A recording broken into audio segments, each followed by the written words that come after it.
Eh, Assalamualaikum warahmatullahi wabarakatuh.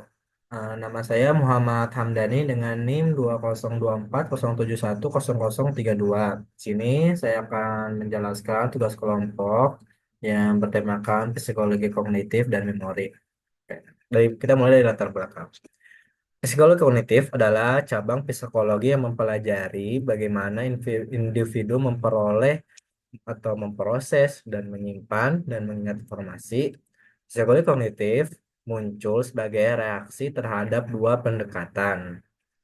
Sebelumnya yaitu psikoanalisis yang berfokus pada alam bawah sadar dan behaviorisme yang menekankan pada perilaku yang bisa diamati dan mengabaikan proses mental internal. Pada pertengahan abad ke-20, revolusi kognitif terjadi membawa fokus pada pemikiran manusia sebagai pemroses informasi.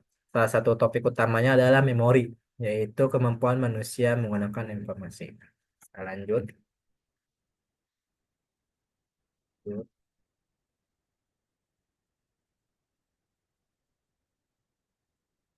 Nah, tujuan penulisan kita yang pertama yaitu proses encoding.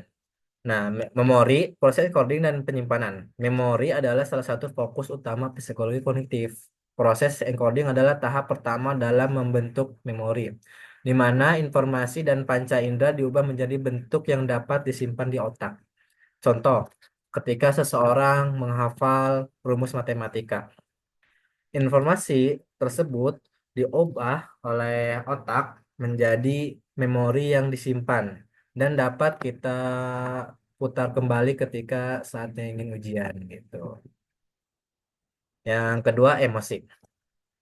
Pengaruh emosi terhadap pengolahan informasi dan pengambilan keputusan. Emosi dapat mempengaruhi cara informasi diperoleh dan mengambil keputusan. Emosi positif meningkatkan kreativitas dan optimisme. Sementara emosi negatif seperti stres atau kecemasan dapat mempersempit perhatian dan menyebabkan keputusan cepat tetapi kurang dipikirkan matang. Contoh, seseorang yang merasa stres sebelum wawancara kerja mungkin memberikan jawaban cepat yang tapi kurang dipikirkan gitu. Berbeda dengan seorang yang tenang dan bahagia yang dapat menjawab lebih baik karena berpikir dengan lebih jernih. Nah, dalam manusia sebagai pemroses informasi, psikologi kognitif memandang manusia sebagai pemroses informasi yang aktif. Manusia tidak hanya menerima informasi dari lingkungan, tetapi secara aktif memproses dan menafsirkan sebelum membuat keputusan atau bertindak. Contoh, ketika seseorang bermain catur, otaknya secara aktif memproses langkah-langkah yang mungkin diambil lawan, menilai strategi terbaik, dan membuat keputusan langkah berikutnya. Lanjut. Nah, psikologi kognitif. Ilmu saraf kognitif mempelajari proses elektrokimia di otak terkait dengan aktivitas kognitif, seperti mengingat, berpikir, dan membuat keputusan. Dan penelitian ini menggunakan teknologi seperti fMRI membantu memahami aktivitas otak saat seorang melakukan tugas-tugas tertentu. Contoh, saat belajar bahasa, area Broca dan Mika di otak yang bertanggung jawab untuk pemahaman dan produksi bahasa menjadi aktif. Nah, yang kedua itu persepsi. Persepsi adalah bagaimana otak menafsirkan informasi yang diterima melalui panca indera. Persepsi kemungkinan kita untuk memahami lingkungan dan membuat keputusan yang tepat berdasarkan interpretasi kita terhadap rangsangan sensorik. Contoh, saat berada di sebuah pesta yang ramai, otak kita dapat segera menyesuaikan yang memanggil nama kita, meskipun ada banyak keramaian orang yang di sekitar.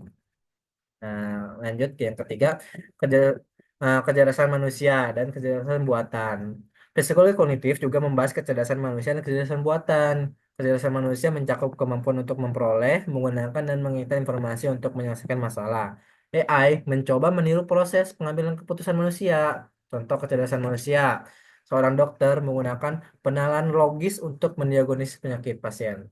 Contoh kecerdasan buatan, mobil otonom menggunakan AI untuk mendeteksi jalan dan lingkungan, lalu membuat keputusan kapan harus berhenti atau belok. Nah, untuk pemecahan masalah dan mengambil keputusan, manusia menggunakan pemikiran kognitif untuk memecahkan masalah dan mengambil keputusan dengan cara menganalisis informasi yang ada, mengevaluasi opsi, ada yang tersedia dan memilih tindakan terbaik.